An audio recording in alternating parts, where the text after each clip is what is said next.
Okay, so let's move on to the spectral setup. For the spectral setup, okay, we have information to add on.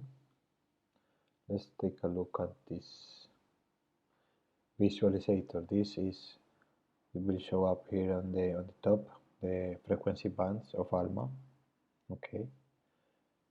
This plot, this graphic here, will be the transmission, the atmospheric transmission, given this value, the precipitable water vapor.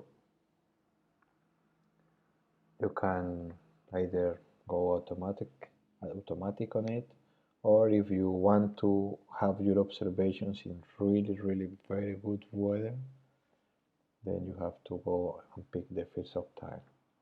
Then you will see that the transmission will increase. That means that, yeah, we basically have not atmosphere over the antennas. Otherwise, if your sources, the emission is very strong, you can, in band 6 for example, you can use this number in order to estimate the time that you will request. Alright? So the easy one is the single continuum. You set in, depending the band that you want, you see that this is very useful here. So in yellow, it will be the side bands, okay? In blue, it will be the spectral windows. In each sideband, you can locate two spectral windows, no, two basebands, and in each baseband, you can use up to 4 spectral windows. Okay, we will see that.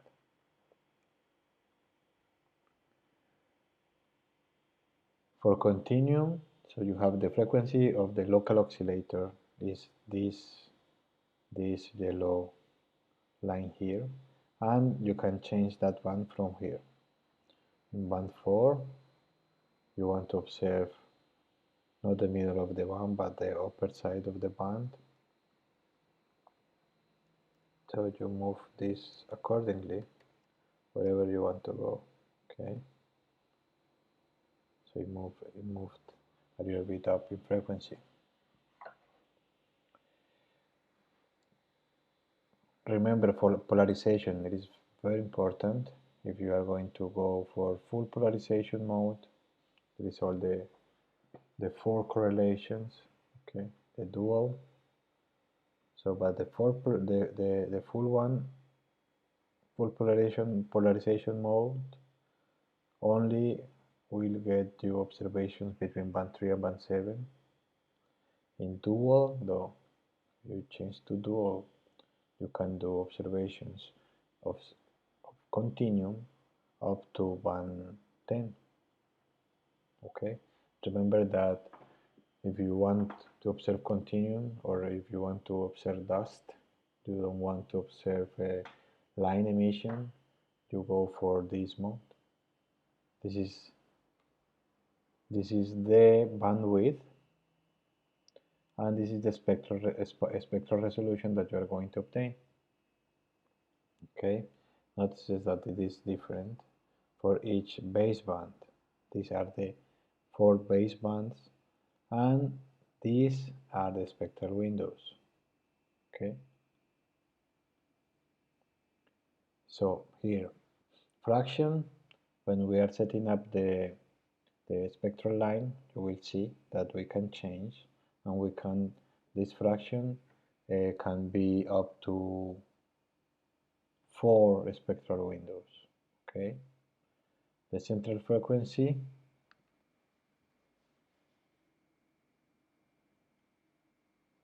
so yeah, the number of fractions should be up to, the number of fractions will be sum up to 1 or less. Okay, so you can use less than the total full of the baseband, no, of the spectral window, I'm sorry.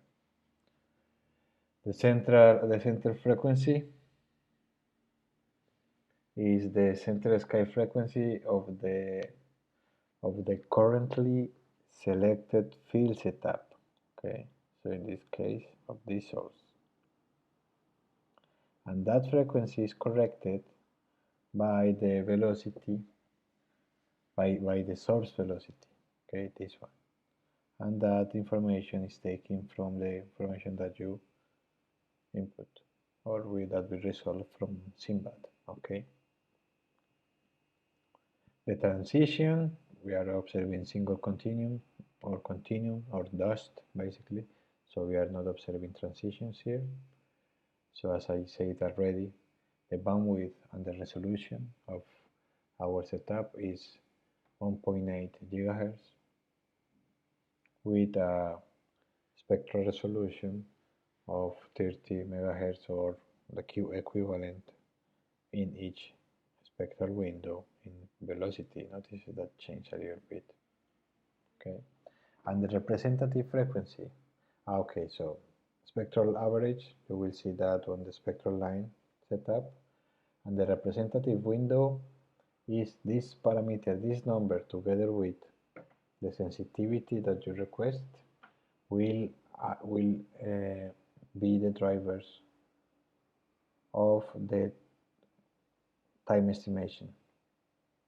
Okay, so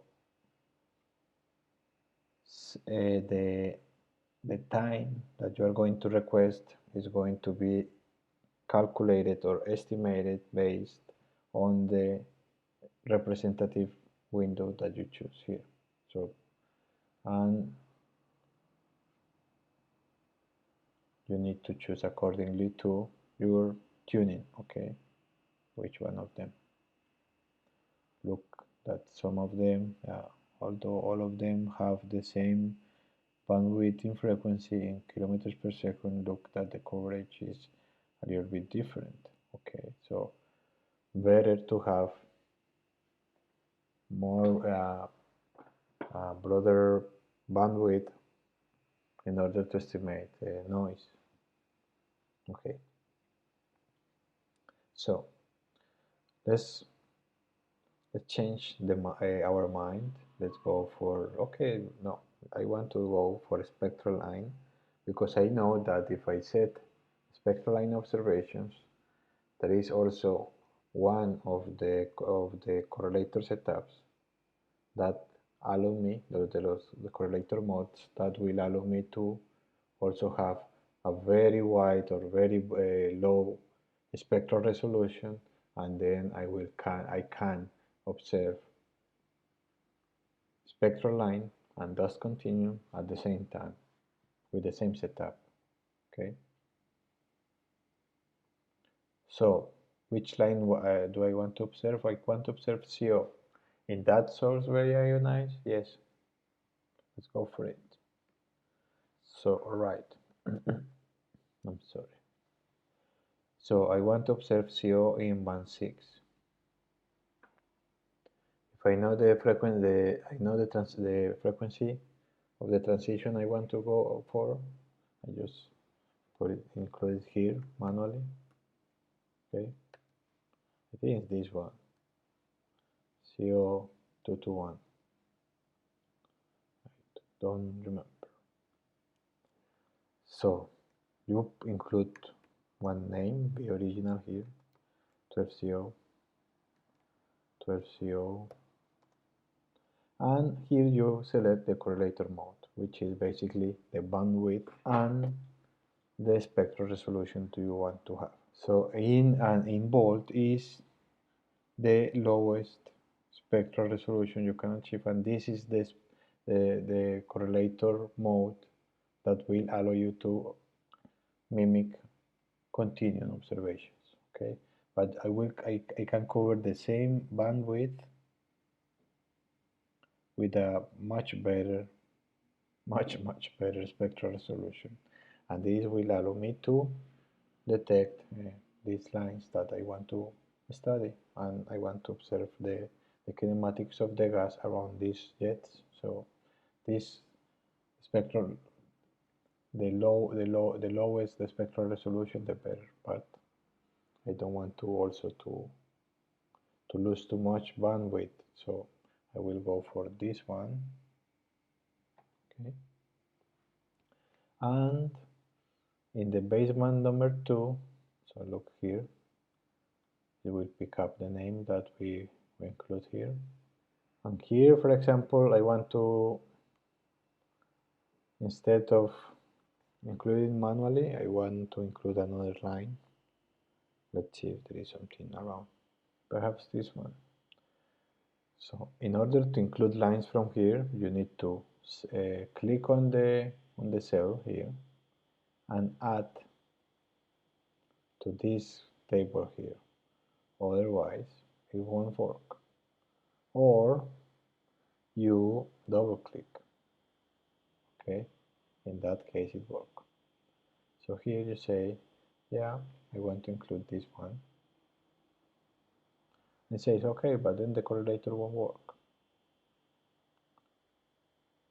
As long as these two bars are there and are yellow, the tuning is working. I just need to, in order to remove these warnings, I just need to choose the correlator mode that I want for this baseband.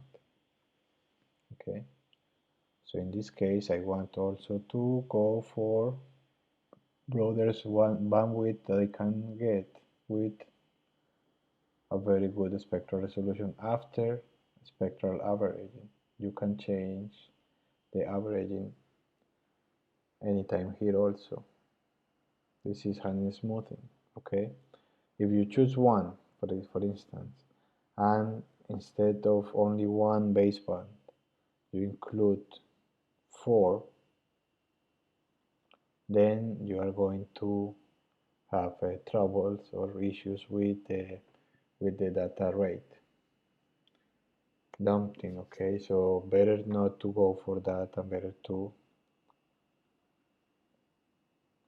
the spectral value to leave the spectral the default value here, which is 2. This is the default. Okay, so look that I can start changing this fraction. I can start including more baseband, more spectral windows in this baseband. So you will see how they started showing up. But the particularity is that if I go in this, if I include another one, they all need to have the same spectral resolution. Let's see if this works.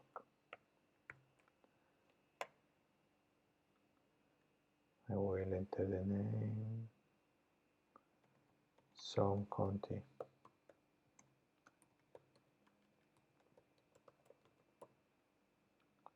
So because here I choose the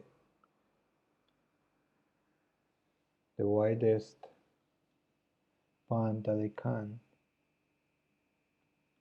here I have to get the same if the fraction is the same, otherwise it will complain. You see? So you choose the same spectral resolution. You start seeing them showing up there. Some continuum, CO, and this other one that is this one. Okay. So here I can add another one because I only have half of it used. I can use 1/2, for example. But the particularity is that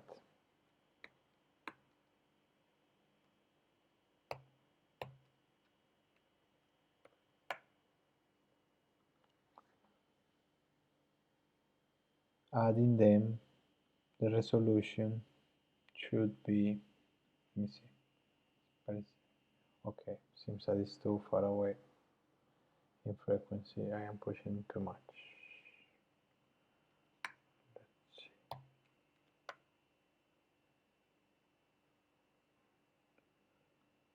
So now it is complaining because something.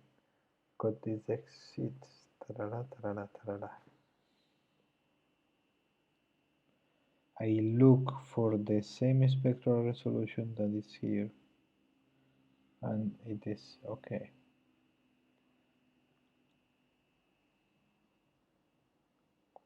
I just need to put them close in frequency.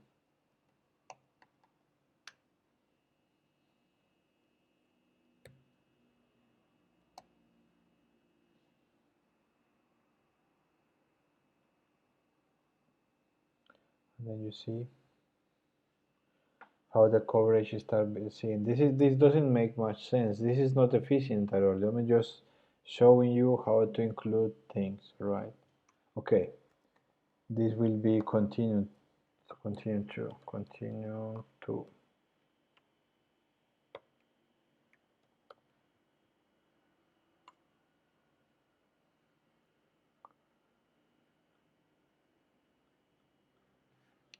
Right. There is always someone that is going to be different color, so you still can go here and select spectral window, the representative window. If you go here and select this one as the representative window, take into account that it's going to estimate the time that you want using the sensitivity for this spectral resolution, not for this bandwidth, but for this one, okay? Okay, and then you can continue adding spectral windows here. For instance, let's see. It is in this part of the band. Well, I would like to get to this part. Okay, let's see if including something manually here change everything. So I think it's something in the 40s, in the 45 gigahertz will work.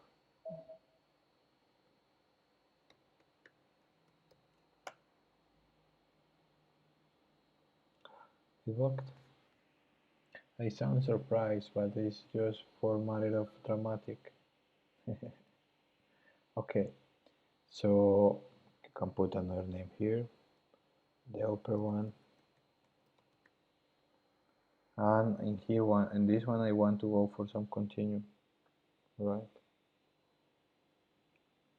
And here, when I go for that option, I cannot do any averaging because the spectral resolution is too large, so there's no way to do averaging. Okay, we are not going to end up with much at the end. But then let's first this sideband was here, but we move it here just by selecting manually the frequency here. All right. So the last one, I want this to be in here to 44. Will work. Enter the name.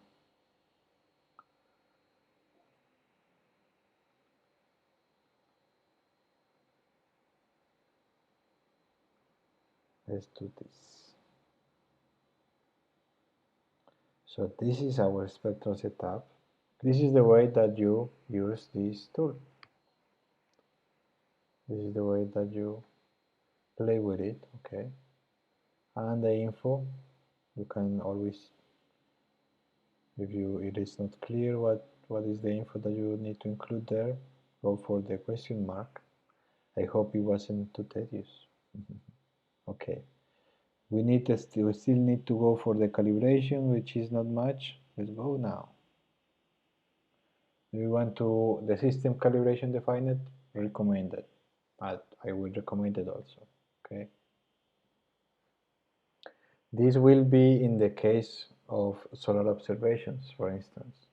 or VLVI that will require some special calibration perhaps. And the user-defined calibration, you will need to enter all of this info for the different calibrators.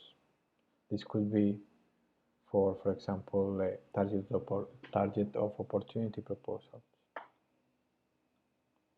In case of doubts, here's the explanation. So I leave it there, you can read it when you're preparing your proposal.